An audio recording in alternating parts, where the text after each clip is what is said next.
Good morning. It's Training Tuesday. I am Suzanne Castle, creator and founder of The Sparkle Factor. I'm glad you're here. In just 10 minutes or less, we're going to hack something about our mind, our productivity, our goal getting to help ourselves show up better for our own self, our family, our relationships, and those that we serve in the business realm. Today, we're talking about control.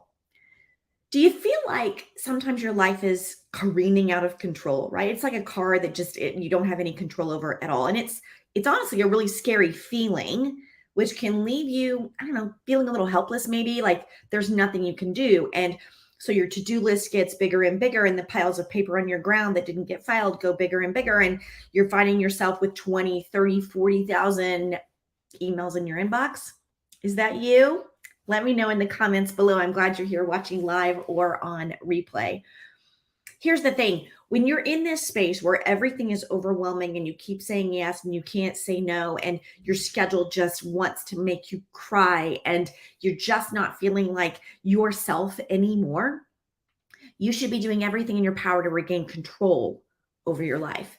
Control doesn't have to be negative, and it isn't something that can make us feel squishy about anything. Like control sometimes has a negative connotation to it, but it definitely isn't negative. Control is boundary. Control is understanding how you're showing up, where you're showing up, and the way that you want to show up. That's all it is. And when you're not in that space, it is important to take steps to get back to that space through priority, through scheduling, through saying no. There's all sorts of things. But what I want to cover today, as we're moving into this holiday season where patience is at a minimum, where the pandemic has made people, I don't know, not realize how to show up socially anymore, when there's fears of recession, when everything's expensive, there's just a lot playing on us.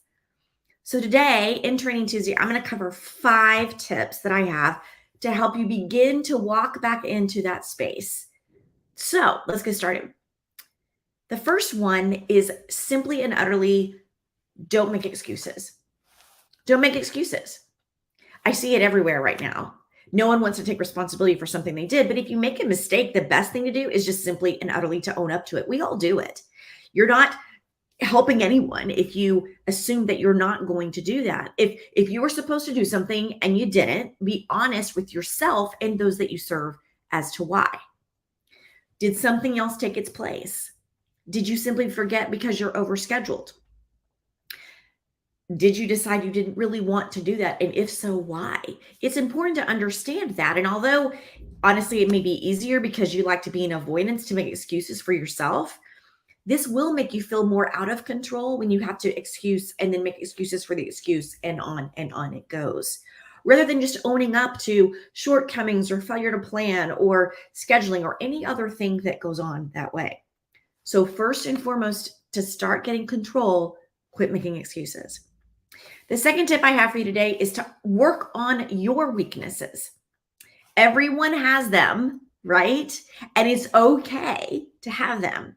So while you're quitting the excuse making, another companion to this is maybe you find that you've got some weaknesses. Again, let's look at overscheduling, right? You like to say yes to everyone. You're a pleaser. You may have scarcity of thought. So you're afraid if you say no, then that opportunity won't come back again.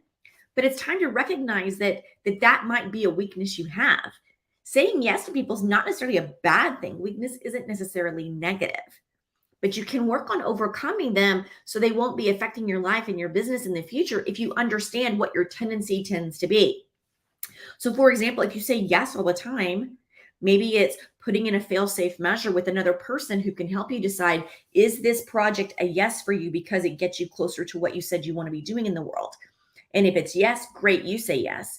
And if it's no, maybe that person says no for you on your own behalf. So you're not feeling like you're disappointing someone or you're letting them down. There are ways, again, for you to work on your weakness. Set up a process, set up a system.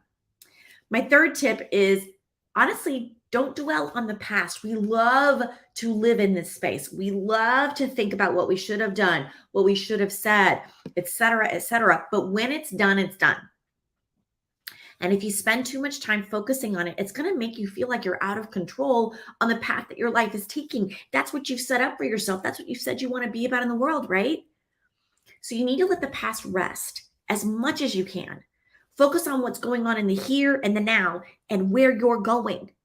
It's really hard to know where you're going if you're always doing that. So lay it down. It doesn't mean that you can't learn from what happened. That's, understanding your weaknesses, not making excuses, understanding who you want to be, but you don't have to just live there all the time, right? Small incremental steps.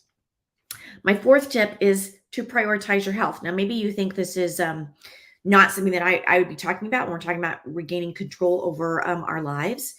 But if you're sick all the time, if every day you just feel achy, if at the end of the day you just feel like you have the flu all day long, every day, then it will definitely leave you feeling like you have zero control over your circumstances. You're not going to have energy, not just to go run or walk, but energy in your mind, energy to follow your passions. So if you're in this space where you're just feeling sluggish, let's say, it's important to understand why. Are you staying up too late? Are you getting up too early? Is your sleep pattern off? Is your diet pattern off? Are you not moving enough during the day? Oxygen is the key to life, right? So we want to be sure that we're focusing on healthy eating, that we're focusing on exercise as we can to help our body be healthy. And when your body's healthy, your mind is healthy. When your mind is healthy, your heart is healthy. It all goes together. And it will help you feel more in control for those things that you have to do in a day. My last, fifth, final tip for you today is all about fear. I love to talk about fear.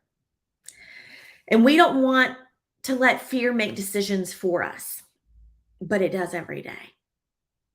You see, when you find yourself afraid of something, it's time to face whatever it is that you are afraid of. This is because avoidance is letting fear speak for you. And this won't leave you feeling in control of your own life. In fact, it will help you make squishy decisions that I know you don't want to be making. So recognize what the fear is. Then go, okay, if this is what the fear is, where did that come from? What information do I have right now that's telling me that that fear needs to live, that it needs to be here right now, that it is all about everything I'm doing in the world? And you may find it's a little irrational. But the other thing to do is get some help, right? So that could be a coach like myself. It could be reading a book. It could be maybe you need to do some deep-seated therapy about your fears so they don't keep you stuck, right? But don't let it define you.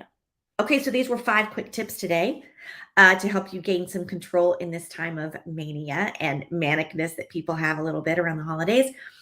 And if any of these are resonating with you, guess what? We talk about these in depth in my program called Spark Elite. So Spark Elite is my 2023 program in which I'm taking leaders through. It's 6 months of kind of gaining a CEO-ness to your own life. So you're making strategic decisions from life to business, not letting yourself be out of control, understanding how self-care works, how boundaries work, how communication works, how goal-getting works, how you need to form new habits, how it all starts with your mind. It is a stackable program. It's got lots of support from group to solo coaching, resources out the wazoo to help you show up in more control. And I'd love for you to join. I have like 2-3 spots left. I'll have to go back and look.